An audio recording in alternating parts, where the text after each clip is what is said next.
Good morning, everyone. This is Christian Duke, the Iron Duke Speaks, brought to you courtesy of IronMagLabs.com, your go-to source for all your bodybuilding and fitness supplements. Today is Thursday, March the 29th. It's all of 6:28 a.m. I fly out to Cleveland tomorrow from Fort Lauderdale to cover the 2018 NPC Natural Ohio Expo. I'm so excited, guys. Sean Flexitron Roden will be guest posing. My good friends Todd Pember and Dave Lieberman always put on a great production, a great show. There's going to be hundreds of competitors, booths as far as the eye can see, right there at the Cleveland Public Auditorium in downtown Cleveland, Ohio. So, a lot of people, have been dying to see Flexitron. He wasn't able to do this year's Arnold Classic. This is a guy that's placed as high as #2 at the Arnold, as high as #2 at the Mr. Olympia. A very, very accomplished bodybuilder, to say the least, and a good friend. And also my personal pick to upstage to finally halt 7-time Mr. Olympia, Phil the Gift Heath, and he may just do it this September or August. It depends what month it lands on, in Las Vegas, Nevada. Now, something else I want to talk about that's really, kind of yanked my chain is the whole Jekyll and Hyde approach that I'm seeing more and more of online. So JON Andersen. JON Andersen is an accomplished bodybuilder, pro bodybuilder, an accomplished wrestler, an accomplished power lifter. And Nick Strength and Power, I believe, with good intentions, made a very positive video about him. Now, Louis Marco released a video of John posing and didn't accompany it with any kind of description. Didn't really put anything in the title. He just basically put a video there. Now, Louis doesn't normally just put a video there. You know what I mean? He put the video there, and, of course, the trolls, which, if you're a Louis Marco fan, look, I'm not here to slang, okay? I'm not here to, put my biases out there and expect you guys to take them as fact. But I would say a pretty large contingent of Louis' fan base are trolls. And so, whereas Nick Strength and Power recognized that John has been doing this, for decades and was the strongest power lifter for a long time and built these, gigantic traps through insanely heavy lifting, insanely consistent heavy lifting, insanely balls to the wall, hardcore, no holds barred training. Louis just put a video and has done nothing to stop his trolls from accusing John of, sight enhancement and basically all sorts of just, ridiculous accusations. And I think that we are dealing very much so with a Jekyll and Hyde type thing. Now, Jekyll and Hyde was a fictional character, which was basically one person. And, Louis and Nick are two people, obviously, but I think they're Jekyll and Hyde in the sense that I think they're basically doing the same thing. I basically think they're the same person, not in, the literal sense, but in the sense that they're both with retcon. They're better than Jekyll and Hyde, maybe good cop, bad cop, I don't know. But more often than not, Nick portrays this really positive type, personality who's undeniably, linked at the hip to Louis Marco, who considers him to be his protege, and Nick considers Louis to be his mentor. And it just seems like, Nick is the positive end and Louis is oftentimes the negative end. And he might argue and say, well, I didn't say anything about John. I didn't, put a sensational title. I didn't make any suggestions. No, you didn't. But you put a video up of an accomplished bodybuilder, powerlifter, wrestler, whose physique looks like no one else's, whose physique really looks unattainable, not because of sight enhancement or even because of performance-enhancing products, but because he was the best at powerlifting. He was a pro bodybuilder. He was one of the best at wrestling. This is someone that didn't just wake up one day or say, hey, I'm going to go lift for a couple of months, or I'm going to go lift for a couple of years. This is my result. This is somebody that's put in his whole life. So you just basically put a video up there with no description. You, someone who's considered a king amongst the trolls, I think you knew what was going to happen. And a lot of the people that are attacking John are attacking him because they will never have physiques like that, but not because it's not physically possible, but because they would not put in, 20 or 30 years of their lives into the diet, the training, the supplementation, breaking world records. So it's easier for them to say, "Oh, look, synthol," than say, "Oh, wow." And so it's just to me, it really bothers me. But it's nothing new. It's not going to be the last that Louis does this. It's just unfortunate, you know what I mean?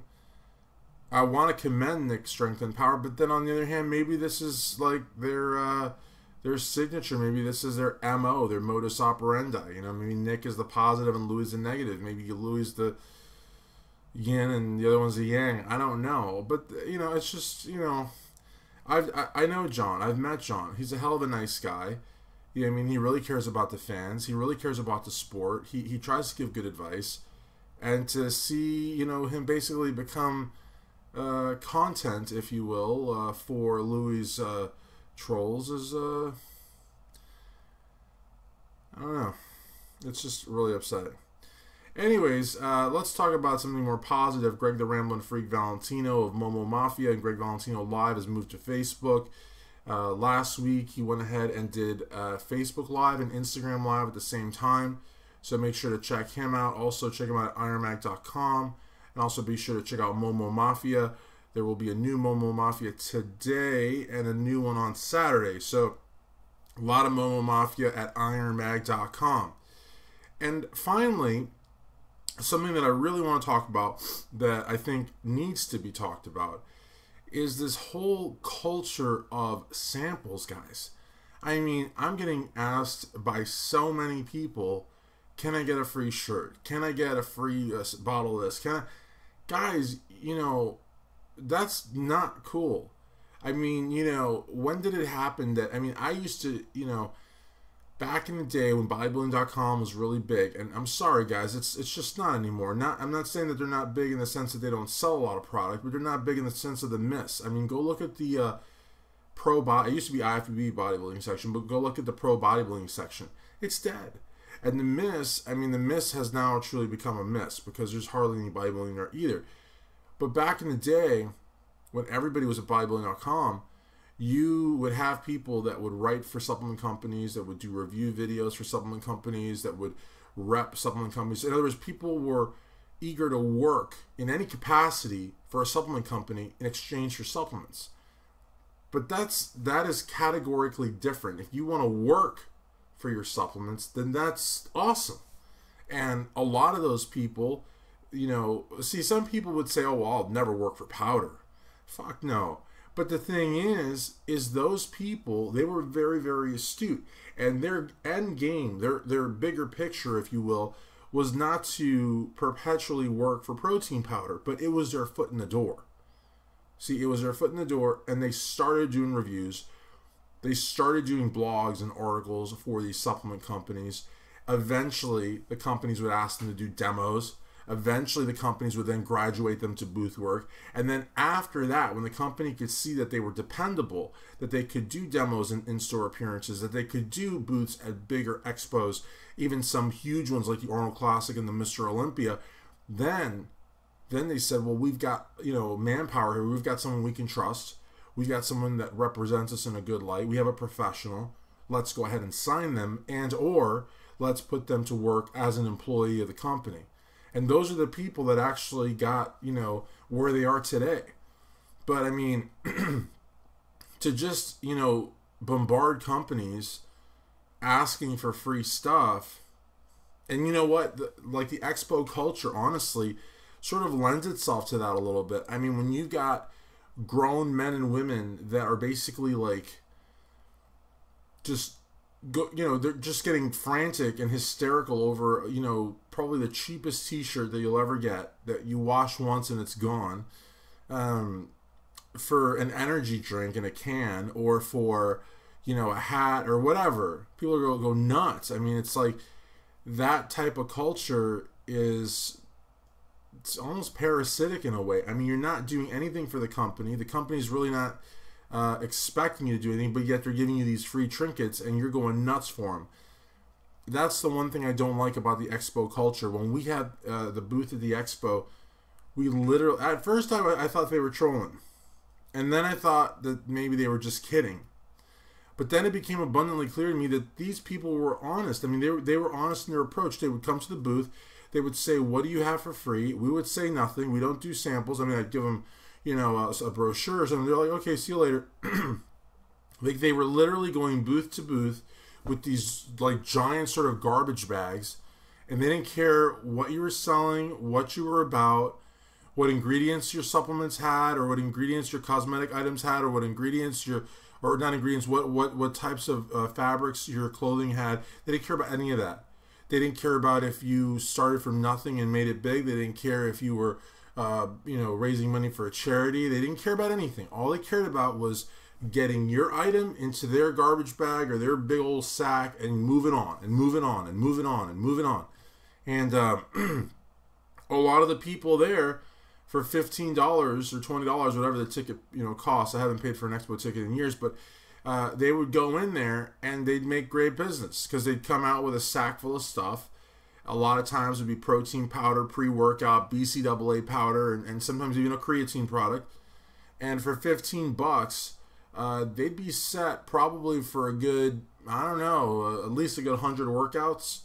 100 workouts, that's a year's supply for a lot of people. I mean, that's basically working out once every 3 days.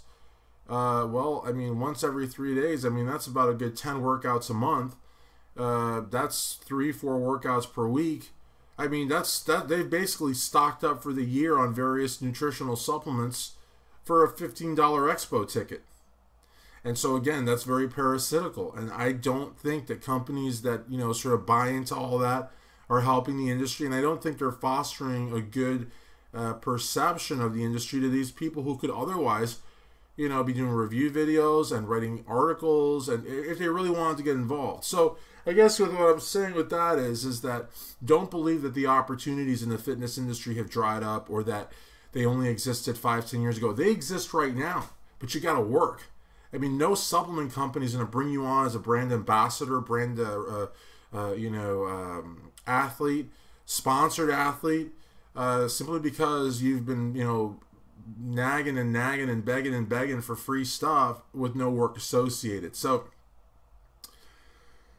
that's just something I had to say, you know, and you know, it's just frustrating. It's really, really frustrating. That's why a lot of supplement companies just don't do expos anymore.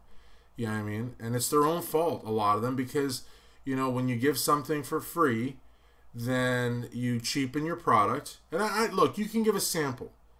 You know, I've worked for companies. I work for one company now where we sell our samples. It's a very nominal fee, but a very inexpensive fee. But it's still a fee that you got to pay, because honestly, when you give stuff away with nothing expected in return, I think you water down your branding power, and I think that you cheapen your supplements, and I think that you, again, create this sort of leech type behavior that so many of us in the industry wish would just go away. You know what I mean? Garbage bags, guys. I mean, like, okay, some of them had big sacks, and some of the companies, like, I'm not even going to say would give big bags, and they look, you know, all right. But some people literally had black, and not even the thin ones, because they'd go all out and they'd buy the really good bags. Black garbage bags, literally garbage bags. You could see them out in a dumpster, and they were filling them up for an expo ticket. So, you know, I just, you know, to me, that's just insane. Also, one last thing that I wanted to say, two-time Mr. Olympia Franco Colombo recently on Rick's Corner. Franco, again, one of these bodybuilders that gets mobbed wherever he goes, from the pumping iron era, from the golden era of bodybuilding era, accomplished chiropractor, accomplished movie star, accomplished strongman, you know, two-time Mr. Olympia. You know, again, just honestly very refreshing, because, you know, in this day and age, a lot of people want to say that bodybuilding is not really staying true to its roots. And when I see, you know, Franco on there with Rick Drazen, two guys that honestly are superstars. I mean, Rick Drazen, you know, honestly, if you think about it, Rick Drazen can't even go, like, to, you know, get a sandwich, or, you know, I don't know, be a fan for a minute at an expo because he literally gets mobbed. I mean, like women everywhere and guys wanting his nutritional advice, his training advice. He's got to take photos and give high fives and autographs. I mean, it's crazy, and but at the same time, it's a good thing because, you know, look, Rick Drazen, legendary wrestler, movie star, you know, bodybuilder. You know, he was there. He was Arnold's training partner, Franco, Mr. Olympia. You know, a world-renowned chiropractor, movie star. I mean, these are people that did so much with their lives and continue to do stuff. You know what I mean? Rick's Corner is a very, very successful program. You know what I mean? I don't even know how many millions of views that channel's gotten. So, to me, it's a good thing when I see the bodybuilders from all eras getting that love and getting that attention that they have earned. You know what I mean? So, bodybuilding is most definitely a sport. I know there's a camp of people out there that say it's, I don't know what they say. They say it's a, I don't know. I think it's a sport. I mean, there's no ifs, ands, or buts about it. You train, physical activities required. There's a lot of team component required. You're competing against other people. I don't see how on earth anyone could see it anything but a sport.